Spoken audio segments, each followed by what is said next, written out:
Hello, मैं हूं हरप्रीत। बात करेंगे एस्पर्जर सिंड्रोम के बारे में। एस्पर्जर सिंड्रोम में बच्चे किस तरह से उनके सिम्टम्स रहते हैं और किस तरह से उन्हें क्योर किया जा सकता है या फिर क्योर किया जा सकता है या नहीं, इस बारे में जानेंगे। और साथ ही जानेंगे कि ऑटिज़म के साथ में इसे अगर डिफ्रेंशिएट करना है तो क्या फ़र्क क्या रहता है दोनों में। सबसे पहले मैं बात करूंगी कि इन बच्चों को स्कूल लाइफ में ज़्यादा डिफ़िकल्टीज़ नहीं होती हैं, क्योंकि नॉर्मल बच्चों की तरह ही इनकी डेवलपमेंट होती है। अगर मैं बात करूं इनके लैंग्वेज डेवलपमेंट की, तो लैंग्वेज इनकी नियर टू नॉर्मल होती है और इंटेलिजेंस वाइज भी नॉर्मल इंटेलिजेंस होती है।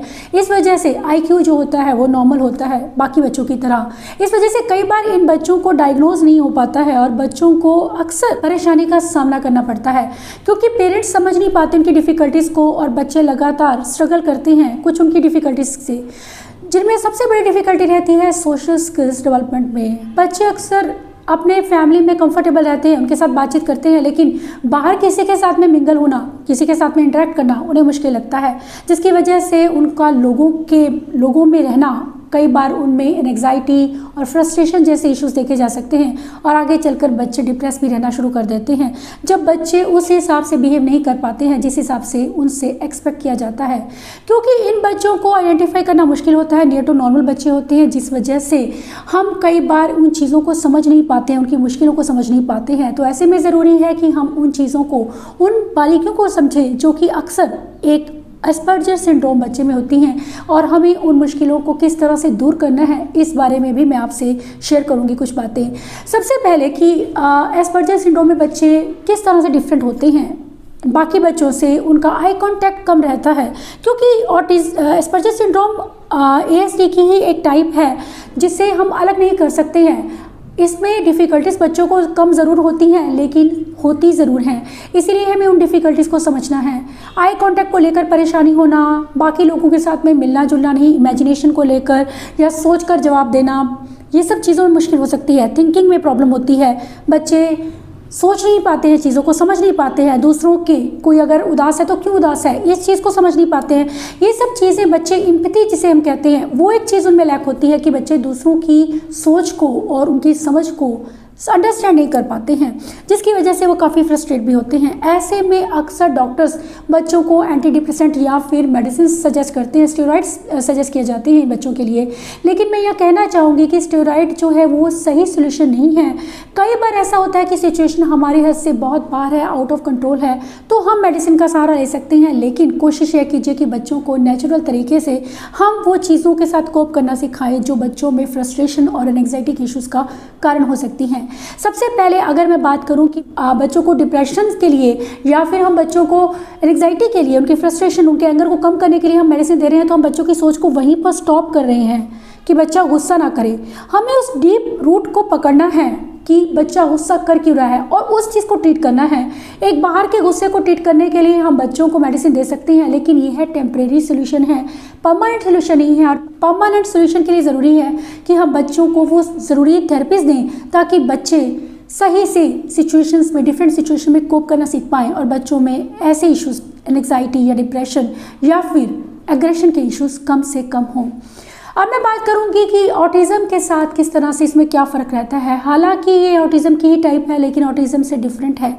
इसे ऑटिज़म से डिफरेंट इसलिए माना गया है क्योंकि इसमें बच्चों को इतनी डिफ़िकल्टीज़ नहीं रहती हैं। बच्चों की स्कूलिंग नॉर्मल होती है, बच्चे पढ़ाई लिखाई में बिल्कुल ठीक होते हैं, उन्हें कोई डिफ़िकल्टी नहीं होती है, लेकिन कुछ उनके मोटर प्रॉब्लम होती है जिसकी वजह से बच्चे क्लमसी होते हैं। मोटर स्किल्स उनके कंपैरेटिवली बाकी बच्चों से कम रहते हैं।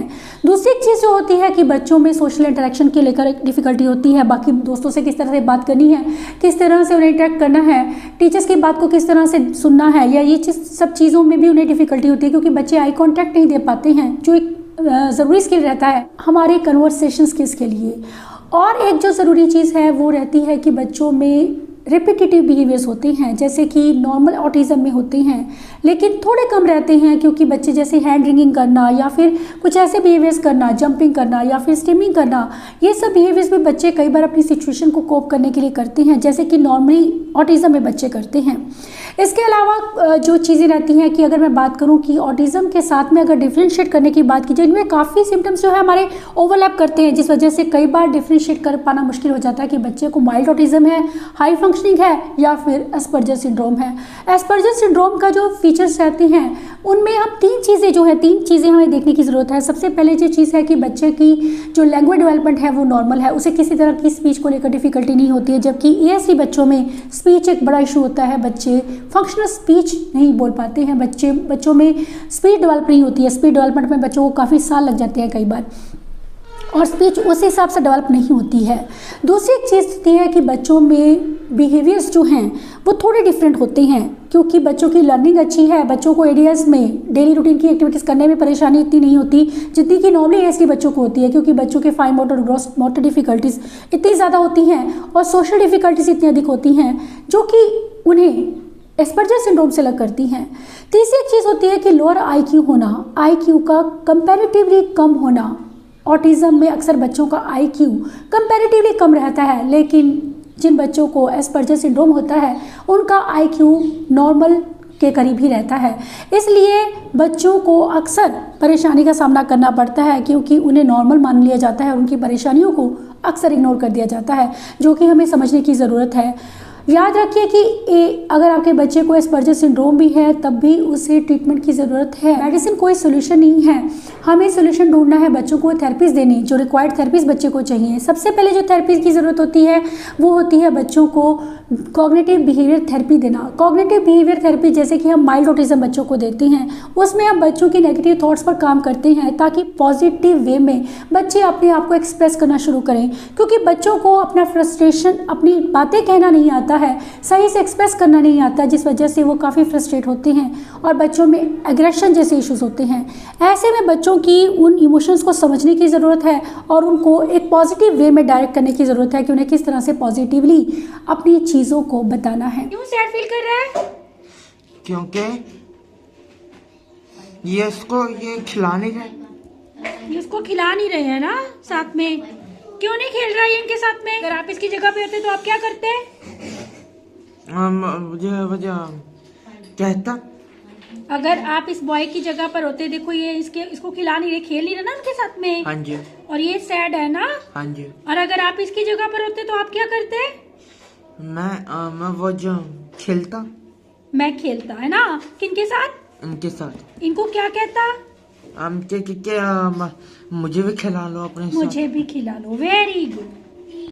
ये एक्टिविटी है जिसमें हमें बच्चे को खुद को एक्सप्रेस करना है, अपनी फीलिंग्स को एक्सप्रेस करना है एक अप्रोप्रिएट वेज में। बच्चों को आर्ट एक अच्छा जरिया रहता है बच्चों को अपने आप को एक्सप्रेस करने का। आप कलर्स ले सकते हैं, बच्चों को सिंपली स्केच बनाने के लिए बोल सकते हैं। इसमें मैंने ग्रुप सेशन लिया है जिसमें मैंने दोनों बच्चों को अलग अलग दिया है कि उसे अपनी फीलिंग्स बतानी है।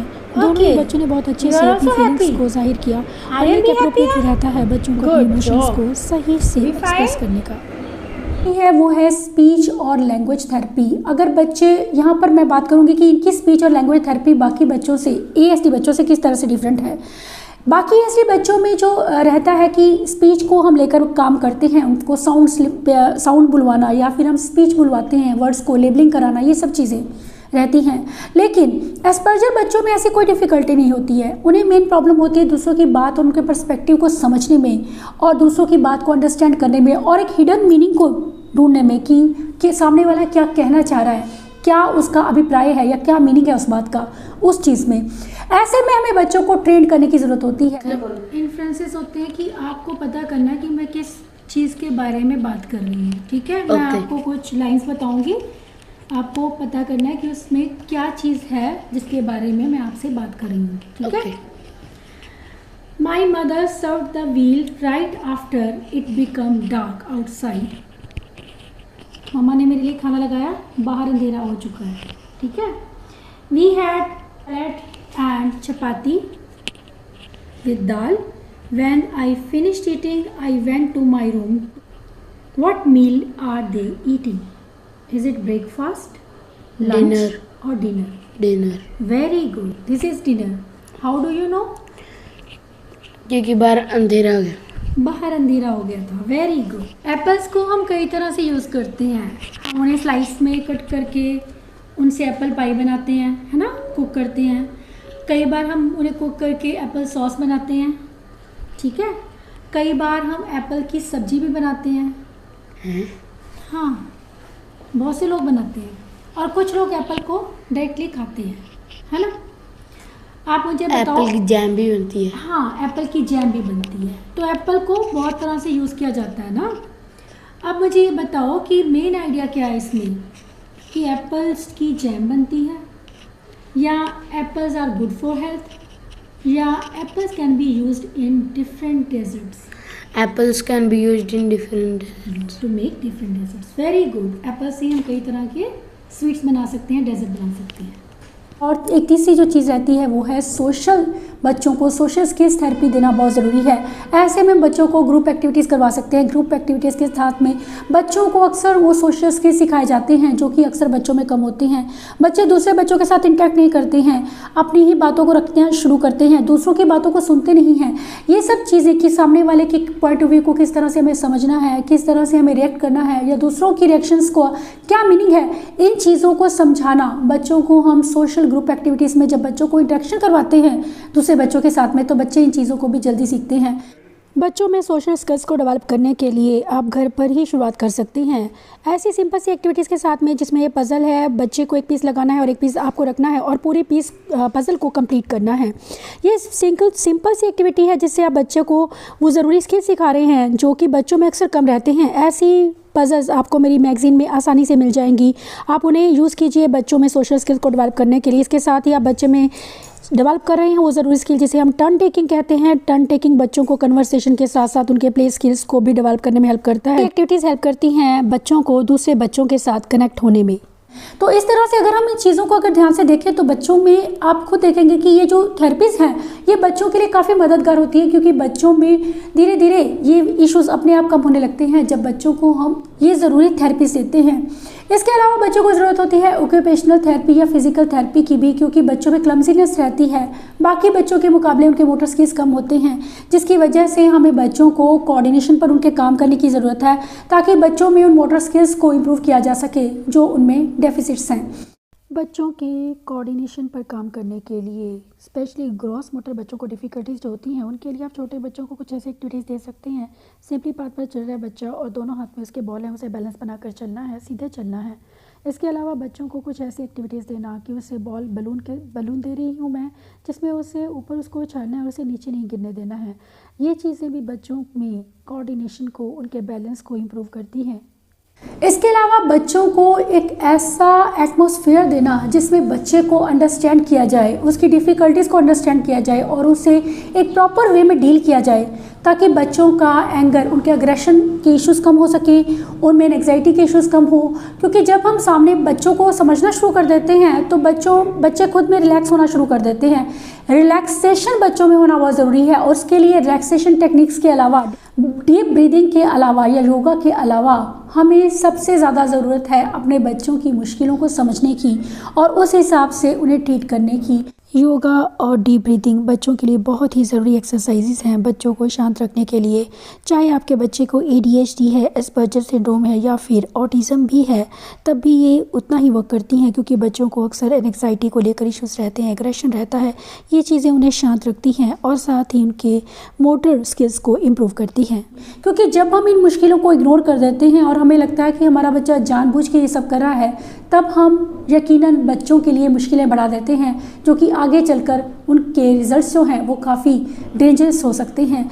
हमें स्टार्टिंग से ही बच्चों की मुश्किलों को समझना है, क्योंकि उनको मैं कहूँगी कि ये नॉर्मल और ऑटिज़म के बीच की कैटेगरी है, जिसे कई बार हाई फंक्शनिंग बच्चे भी कहते हैं, क्योंकि इनकी लर्निंग पावर अच्छी है, इनका IQ नॉर्मल है और इनकी लैंग्वेज डेवलपमेंट नॉर्मल है, लेकिन इनकी कुछ डिफ़िकल्टीज़ जो हिडन रहती हैं, हमें उन्हें समझने की ज़रूरत है और उन पर काम करना ज़रूरी है कि बच्चों में एंग्जाइटी के या डिप्रेशन के इश्यूज़ कम से कम हों। याद रखिए, बच्चों को एक शांत माहौल देकर या उन्हें काम रखकर, शांत रखकर और उनकी मुश्किलों को समझकर अगर आप उनके साथ में डील करते हैं और बच्चों को वो ज़रूरी थेरेपीज़ देते हैं, तो बच्चों में एस्पर्जर सिंड्रोम को काफ़ी हद तक ठीक किया जा सकता है, उसके सिम्टम्स को कम किया जा सकता है, बच्चों में अग्रेशन को कम किया जा सकता है, उनके जो रिलेटेड इश्यूज़ रहते हैं, सोशल इश्यूज़ रहते हैं, बच्चों को सोशल एंग्जाइटी रहती है, उन चीज़ों को कम किया जा सकता है। क्योंकि बच्चों को कम्युनिकेशन में कोई प्रॉब्लम नहीं है, लेकिन बच्चों को सोशल कम्युनिकेशन में बहुत प्रॉब्लम है। हमें इस चीज़ को समझने की ज़रूरत है। आशा करती हूँ कि ये वीडियो आपको हेल्प करेगा बच्चों की मुश्किलों को समझने में और एस्पर्जर सिंड्रोम को एक सही वे में डायरेक्ट करने में, ताकि बच्चों की मुश्किलों को कम से कम किया जा सके। Thanks for watching.